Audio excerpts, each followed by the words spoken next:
Hey, how we doing, guys? Morning, everybody. Joe here. Kevin? Today we wanted to start the morning off with something a little different. Yeah, we were kind of thinking about a couple movies we really like, talking about them, and realized that these are both films that were major influences on other films after them, but didn't really get credit for that. If that makes any sense, like Yeah. people don't really talk about the influence. So we wanted to talk about a couple movies in terms of uh, big influence on films that followed and filmmakers that followed, without really getting acknowledgement for that. So we're not talking like Star Wars, right? Yeah. We're not talking Citizen Kane or Pulp Fiction. Those are big influence movies Mhm. that everyone understands are big influence movies, like massive influence movies. What's interesting about that though is that they are influence movies, but they're heavily influenced by other things. Oh, of course, yeah. You know I what I mean, mean? there's nothing original, right? Like Yeah. Scorsese influences Yeah. Well, Quentin you Tarantino, but said he's Star influenced Wars. by right. Star Wars is what Flash Gordon Yeah, and Dune. right. It's all these things. Yeah, absolutely. It's a space western. Yeah. Right? So you have to look at like Kurosawa. yeah, 100, yeah. I was going to say Yeah. Kurosawa. I was going to say you got to look at like the Magnificent Seven, Yeah. to kind of look at where a lot of Star Wars comes from. Absolutely.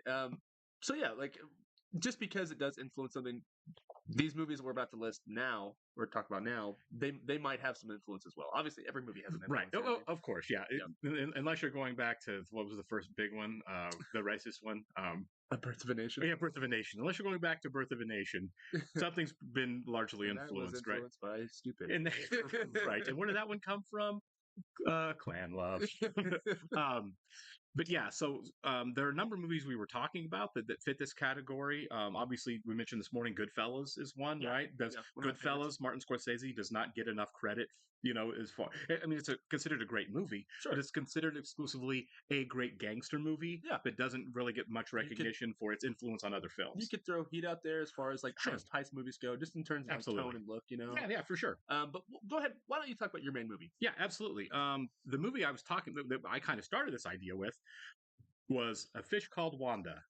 Okay, so this is one movie that I have not seen. I've Mhm. seen a ton of movies. This is a huge blind spot for me. Right, 1988. And the reason A Fish Called Wanda, I think, it doesn't get the credit it deserves is it did something that didn't really happen much before and started happening a lot after that. Because what you had was you had a star-studded cast, right? A lot of alumni from Monty Python. Oh, okay. Um, I know like John Cleese is in it. Big And stars: John Cleese and Jamie Lee Kevin Curtis. Kline's in it Right? too, right? Yeah, Yeah. icons, right? Won an Oscar for that, right? Exactly, and Yeah. that's where I was going with that. Gotcha. Um, Kevin Kline gets nominated for Best Supporting Actor for A Fish Called Wanda, and then he wins.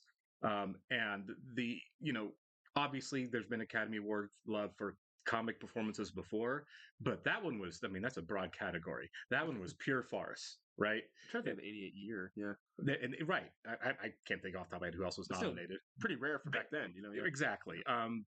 There aren't a lot of roles in that particular window Sure. that they get that kind of attention. I know, like I had a friend that was like, "What about Tootsie?" I'm like, "Tootsie kind of proves the point Yeah. because Tootsie's a great I movie. love Tootsie. Tootie's I'd say it's one of the best comedies ever made, right? Sure. And But it has a lot of drama to it. one exactly, it's Fish Called Wanda is pure farce, Mhm.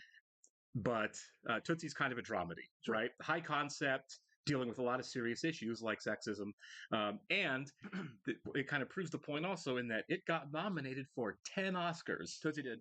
and the Yeah. only one that won was Jessica Lange for supporting actress. It's kind of crazy. Dustin Hoffman's in like 4 Oscars. Yeah, I know, but Nice. I feel like the simple fact that it was the comedies worked against Dustin Hoffman in that movie for sure. Yeah. It hurt Pollock in that movie as far as the directing. I mean, Yes, just and Pollock.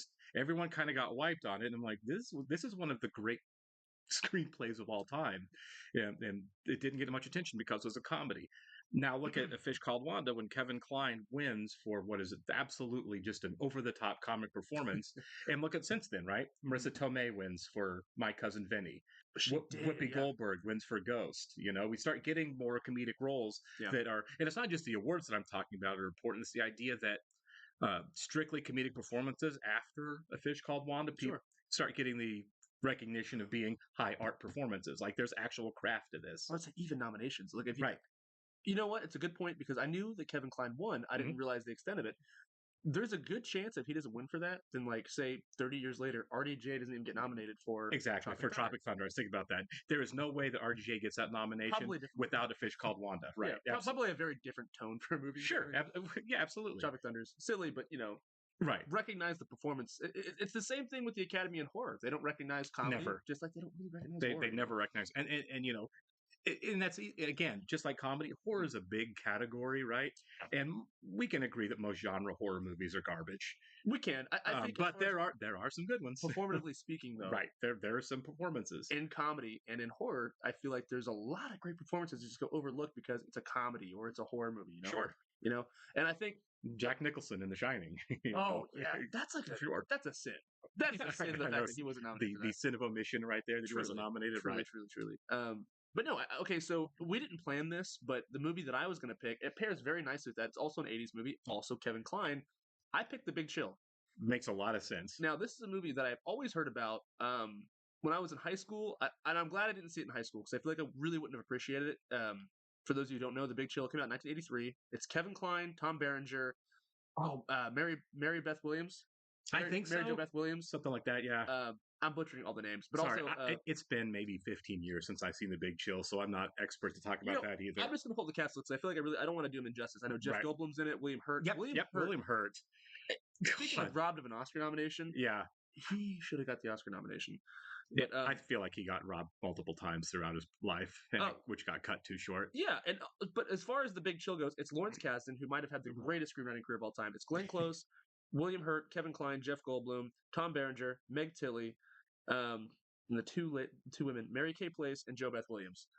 It's a very contained movie where it's basically just a weekend of these old college friends that are hanging out in this house. Hence, Big Chill, Yeah. Well, it goes deeper than that. Lawrence Kasdan has broken down what it actually means. It's that cooling phase in your life when you're an adult.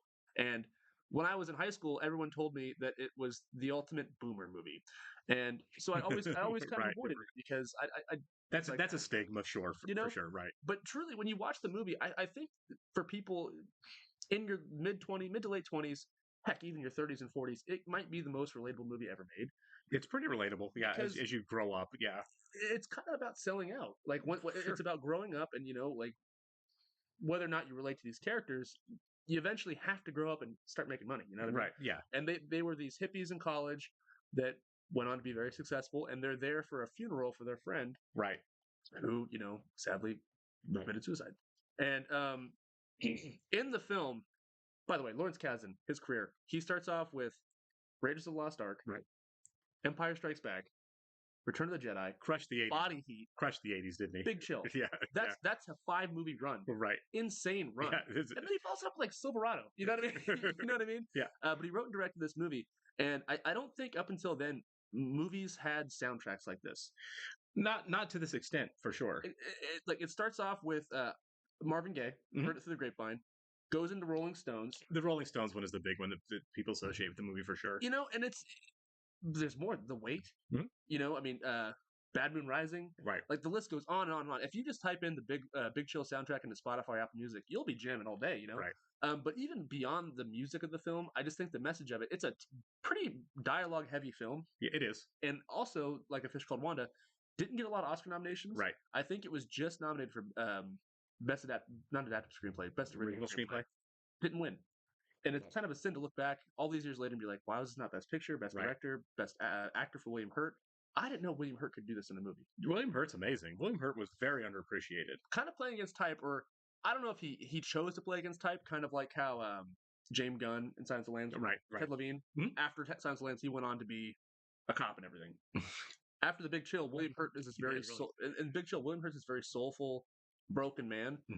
After that, he just plays stern dad, right, military guy, very different career path. For sure. But what's groundbreaking about The Big Chill, though, is I certainly haven't seen this.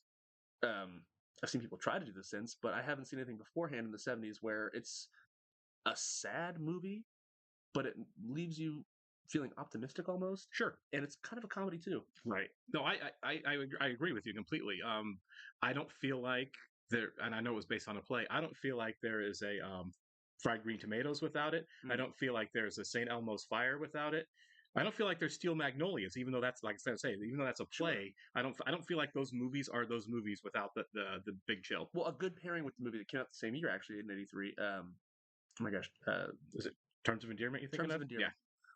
I think that kind of stole the thunder from it a little bit. Oh, for sure. You know, It was Jag. They're Nicholson, right? Nobody's beating Nicholson. There's where Nicholson was really getting his just due. Yeah. And people have tried to make the Big Chill again. Like 10 Years came out a couple. I think actually 10 years ago, ironically, with Channing Tatum and Justin Long. For sure. These reunion movies happen. I was about to say, reunion movies almost became a genre for a while, right? Yeah. Grosse Point Blank and Sure. Yeah. That's a great movie. It is. What's the reunion? High school reunion with Gwyneth Paltrow and I want to say Mira Sorvino. Oh my good. You know what I'm talking about? Yeah, I don't. Almost the same time as Grosse Point Blank. Something in Remy. Yeah, something like Max that. and Remy and Michelle's high school reunion or something like that. Yeah, I don't think it's Gwyneth Paltrow. I think it's she might be in it. She might be. I'm not sure. But still. No, not Paltrow. I'm sorry. Friends. What's her name? Oh, Lisa Kudrow. Yeah, that's what it is. Yeah. Sorry. But even in the '90s, 10 years after the Big Chill, Lawrence Kasdan tried to make Grand Canyon. Right. I liked Grand Canyon. It's a good movie, but I don't think it's the same. No one cared, right? You know, no one watched it, but I loved it. But yeah, after the Big Chill, it seems like every movie had a big soundtrack. Right. They had insane supporting characters in these movies with these really big performances that really swinging for the fences. And the film itself, if you look at it, is just a fun, lighthearted movie. I think you're doing yourself an injustice. I think you need to go deeper into it, right, and really, really examine what the movie is. And like, is it okay to sell out? Yeah. Is it not okay to sell out? How do you be true to yourself? Sure. What is friendship after all these years? Yeah. And I feel like St. Elmo's Fire basically tried to redo the entire movie for sure. That's a great example. I was really thinking of other movies from the '80s because I was this week I was focused on the Big Chill. I watched it 6 times the first time I saw it. No kidding. In a week, not in one day, but but even the filmmaking in it, they're really pulling from a Japanese filmmaker named Ozu. Yeah, it's great. Yeah. So those were our thoughts on a couple of films that didn't get enough love or recognition. Let us know what some of yours are. Sure. Because there's thousands of them. Cinema changes, rolls with the times, right? 70 movies to 80 movies to 90 movies to New Millennium movies are all different. I think there's something too about, we say influence a lot. I know a lot of people can watch something and say, oh, that's ripping this off. Right. I think everything, if you want to play that card, every movie to a certain extent is kind of ripping something off. It's just taking something else and you're evolving it, Right. It's anything else. It's like saying, mathematician, Einstein ripped off Pythagorean. No, we didn't. No. You build on what someone else did. You're refining a formula. Right. Absolutely. Now there are ripoffs. Ripoffs do exist, but that's I mean, there's derivative garbage for sure. It's what asylum movies. That's what they are, right? Yeah. Oh, yeah. What they Sharknado happened, and then they had like an alligator thing, and all. Oh yeah, no, well, I mean, I know it's a little off topic, but what they basically exist to do is like confuse your grandma at the video store by like making a movie at the same time as a blockbuster coming out with really close to the same name. My mom fell for it, actually. Atlantic Rim is a really good example of that. There's a Transformers one too. My mom fell for when I was a kid. Oh, was there? She's like, I got the Transformers movie, and I was like, I don't think you did. Transporters! Exactly. Some crap like that. I was like, Mom, it's still in theaters. Yeah, She's right. like, but what is this? I'm like, that's not that. That's not that. Right. Whatever makes them their money, I guess, for selling crap. Be sure to check out our channel for everything else, guys. We have a Patreon reaction channel as well as a whole lot of stuff up on YouTube. So we look forward to talking with you later. See you guys. Have a good one.